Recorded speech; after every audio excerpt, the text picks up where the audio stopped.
مرہم YouTube channel کو subscribe کریں اور بیل کے آئیکن پر کلک کریں۔ السلام علیکم، میرا نام ڈاکٹر شبینہ مامون ہے and I am a psychiatrist. میں کلثوم انٹرنیشنل ہاسپٹل میں کام کرتی ہوں اور میں نے MBBS 2001 میں کیا اور اس کے بعد ہائر کوالیفیکیشن میں نے UK سے MRC سائی کیا اور ڈپلومہ ان کلینکل سائیکائٹری میں نے آئرلینڈ سے کیا اور اس کے علاوہ میں نے پاکستان کے پروونس KPK میں بھی ٹریننگ حاصل کی۔ میرا تجربہ مکسچر آف باہر اور پاکستان کا ہے اور کلچر اور ریلیجن کو مد نظر رکھ کے میں اپنے ہر انڈیویژول پیشنٹ کو ایز این انڈیویژول دیکھتی ہوں and I try my best to help the patient out. 2016 سے جب سے میں آئی ہوں میں نے ڈفرینٹ ٹائپ آف پیشنٹس دیکھے ہیں and what I understand is کہ نہ صرف سائیکائٹری جو ہمارا پیشہ ہے، ہمارے مریض اور ہماری دوائیاں جو اس پیشے سے منسلک ہیں بہت سٹگما کا شکار ہیں۔ لوگوں کی انڈرسٹینڈنگ، ان کی سمجھ اور ان کا رجحان اس فیلڈ کے بارے میں بہت محدود ہے۔ سٹگمیٹائزنگ تو یہ مریض ہیں، دوائیاں بھی ہیں، لیکن میں نے یہ نوٹ کیا ہے کہ زیادہ تر پیشنٹس جاتے ہیں پہلے عامل کے پاس ہیلنگ کے لیے، پیروں کے پاس جاتے ہیں بہتر ہونے کے لیے، کیونکہ ان کا یہ عقیدہ اور بیلیف ہے کہ یہ بیماری نظر یا جادو سے لگی ہے۔ ناؤ یہ آئی بلیو ان دس، نظر اور جادو تو ہے، موجود ہے، لیکن بیماری جو اعصابی ہے اس کی کلیئرٹی ان کے پاس نہیں ہوتی ہے، لہٰذا وہ ہیلپ سیکنگ بیہیویئر ان کا ڈیلے ہوتا ہے اور ریکوری اس سے ڈیلے ہوتی ہے۔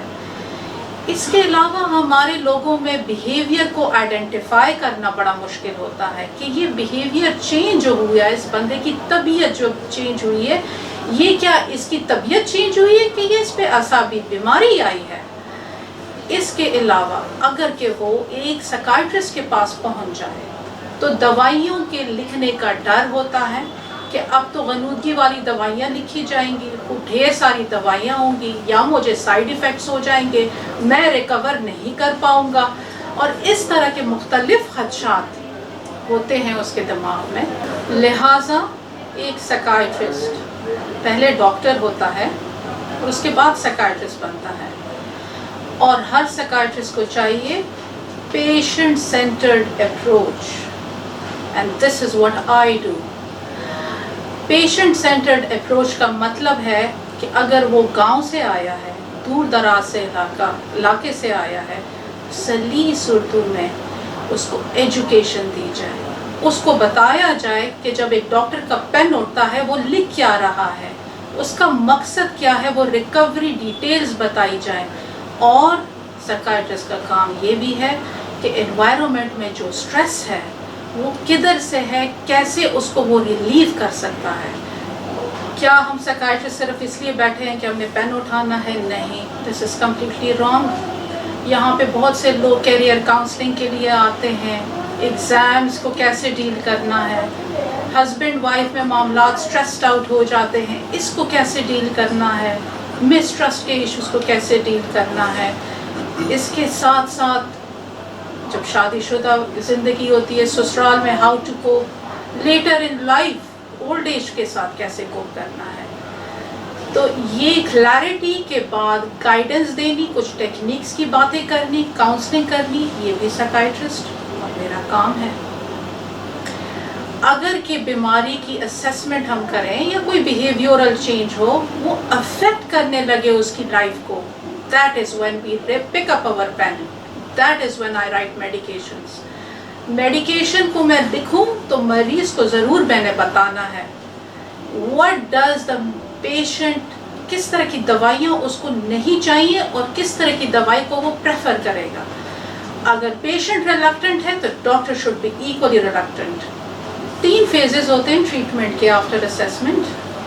پہلے انیشیشن فیز ہوتا ہے، دوائی باڈی میں ڈھلتی ہے، باڈی ایڈجسٹ ہو جاتی ہے، 2 سے 3 ہفتے میں اگر نان ایڈکٹیو میڈیکیشن ہو تو اپنا کام شروع کرنے لگتی ہے۔